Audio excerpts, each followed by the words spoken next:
नमस्कार मित्रों, हम सुन रहे हैं सिंहासन बत्तीसी की कहानियाँ। मित्रों, अभी तक हमने 4 पुतलियों की कहानी सुनी। आइए सुनते हैं अब आगे। मालव नरेश राजा भोज को सिंहासन पर बैठने से रोकती हुई 5वीं पुतली बोली, हे राजन सुनिए। जिस समय राजा विक्रमादित्य राज्य कर रहे थे, उस समय एक दिन रत्न का कोई व्यापारी राज दरबार में आया और राजा को एक रत्न भेंट किया। राजा ने उस चमकते रत्न को देखकर अपने रत्न पारखियों को बुलवाया और उनसे कहा, हे पारखियों, यह रत्न निर्दोष है या सदोष, इसकी परीक्षा कीजिए और इसका मूल्य बतलाइए। रत्न को परखकर रत्नज्ञों ने कहा, राजन, यह रत्न अमूल्य है, लेकिन बिना मूल्य जाने इसे खरीदा गया तो हम सभी का महा अनिष्ट होगा। अपने जौहरियों की बात सुनकर राजा ने रत्न भेंट करने वाले व्यापारी को प्रचुर द्रव्य देकर कहा, हे रत्न व्यापारी, ऐसे और भी रत्न हैं क्या? रत्न के व्यापारी ने कहा, महाराज, इस प्रकार के रत्नों को मैं यहाँ अपने साथ नहीं लाया हूँ, किंतु मेरे पास इस प्रकार के और भी 10 रत्न हैं। यदि जरूरत समझें तो उन्हें मूल्य देकर खरीद लें। तब रत्न पारखियों ने एक एक रत्न का 6 करोड़ स्वर्ण मुद्रा मूल्य निर्धारित किया। राजा ने रत्नों का मूल्य व्यापारी को दिया और उसके साथ अपने विश्वासी नौकर तथा मणि विशेषज्ञ को भेजा और उससे राजा ने कहा, हे मणिकार, यदि तुम 8 दिनों के भीतर रत्न लेकर लौट आओगे तो तुम्हें उचित पुरस्कार दूंगा। मणिकार बोला, महाराज, 8 दिनों के भीतर ही लौटकर आपके चरणों के दर्शन करूंगा। यदि ऐसा नहीं हुआ तो मुझे दंडनीय समझा जाएगा। ऐसा कहकर मणिकार उस व्यापारी के साथ उसके नगर में गया। वहां व्यापारी ने मणिकार को 10 रत्न दिए। उन्हें लेकर मणिकार जब लौटने लगा तब भारी वर्षा हुई, जिसे नदी दोनों किनारों से अतिक्रांत कर उमड़ चली। नदी पार करने में असमर्थ मणिकार ने नदी तट के नाविक से कहा, हे नाविक, मुझे नदी पार करा दो। नाविक ने कहा, हे पथिक, यह नदी तटों को लांघ कर उमड़ती चली आ रही है, कैसे पार उतारूं? उमड़ी हुई नदी को पार कराना बुद्धिमानों के लिए वर्जित है। कहा भी है, महाप्रवाहवती महानदी को पार कराना, महापुरुषों का अपमान करना और बड़े आदमियों का विरोध करना, ये तीनों काम सदा वर्जित हैं। स्त्रियों के स्वभाव, उमड़ी हुई नदी, राजा से मिलने वाले आदर और व्यापारियों के प्रेम, इन सब के प्रति एक बार भी विश्वास नहीं करना चाहिए। नाविक की बात सुनकर मणिकार ने कहा, हे नाविक, तुम्हारा कहना तो ठीक है, फिर भी मेरा कार्य बहुत बड़ा है।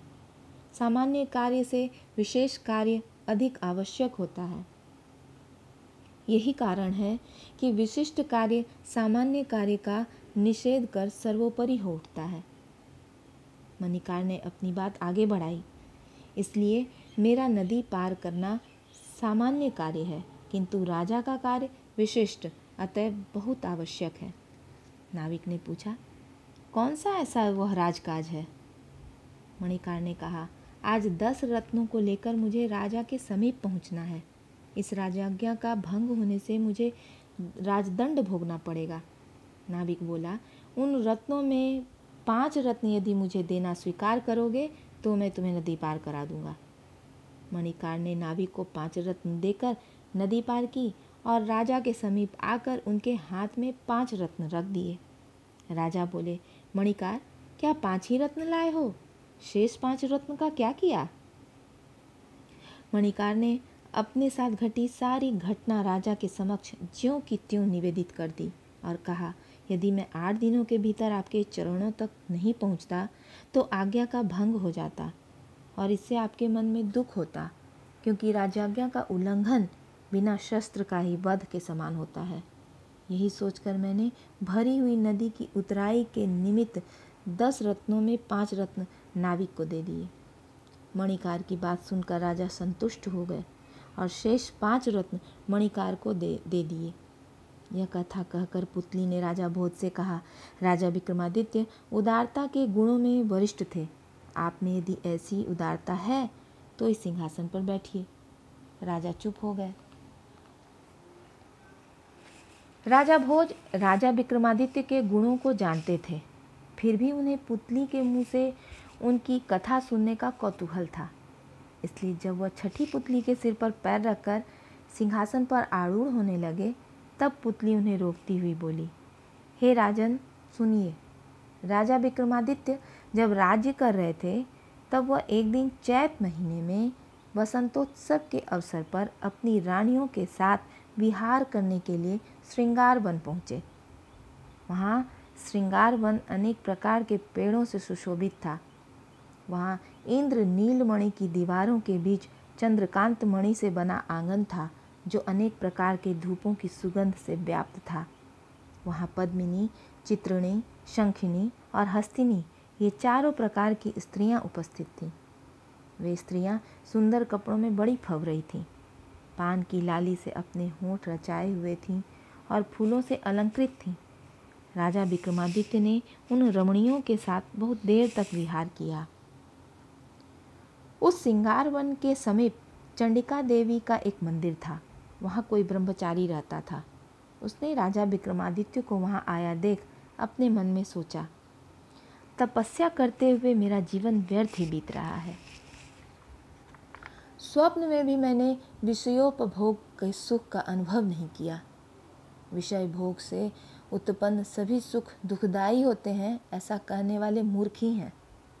कौन ऐसा है जो स्वच्छ सफ़ेद चावल छोड़कर चावल की भूसी मिली हुई खुद्दी खाना चाहेगा?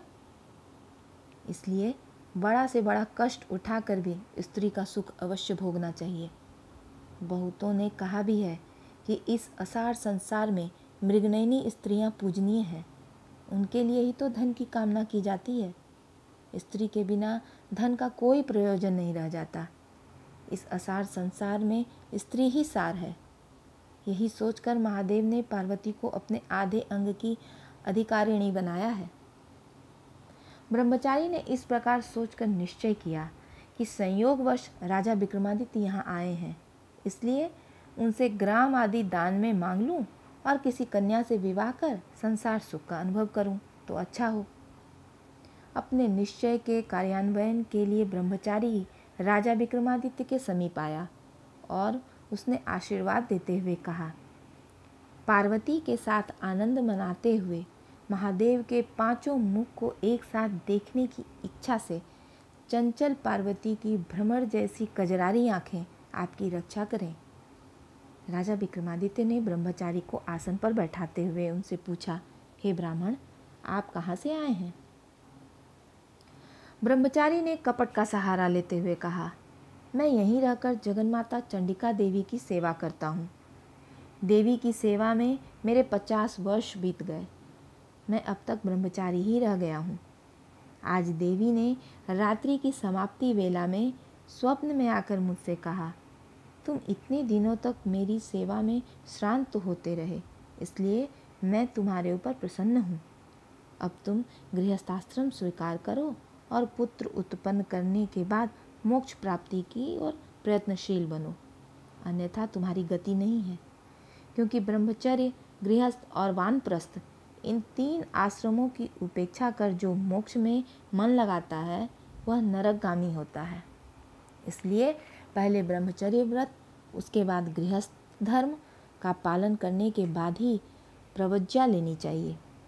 तुम अपनी सारी बातें राजा विक्रमादित्य से निवेदित करो, वही तुम्हारे मनोरथ पूरा करेंगे। इसलिए हे राजन, देवी की आज्ञा से ही मैं आपके पास आया हूँ। राजा विक्रमादित्य ब्रह्मचारी की कपटोक्ति ताड़ गए और उन्होंने अपने मन में सोचा, यह ब्राह्मण यद्यपि झूठ बोल रहा है, तथापि याचक बनकर मेरे पास आया है, इसलिए इसके मनोरथ को पूरा कर देना चाहिए। क्योंकि राजा दुखी व्यक्तियों को दान देकर, अपूजित देव मूर्ति की पूजा कर और सदा अपने आश्रितों का परिपालन कर अश्वमेघ यज्ञ का फल पाता है। ऐसा सोचकर राजा विक्रमादित्य ने वहाँ एक नगर का निर्माण कराया और ब्रह्मचारी को उस नगर का अधिपति बनाकर उसे 100 स्त्रियाँ, 50 हाथी, 500 घोड़े और 4000 सैनिक प्रदान किए और उस नगर का नाम चंडिकापुर रख दिया। अपना मनोरथ पूरा होने पर ब्राह्मण ने प्रसन्न मन से राजा को बहुत आशीर्वाद दिया और राजा भी अपने नगर चले गए। इस कहानी को सुनाकर पुतली ने राजा से कहा, हे राजन, यदि आप में ऐसी उदारता है तो इस सिंहासन पर बैठिए। राजा भोज चुप थे।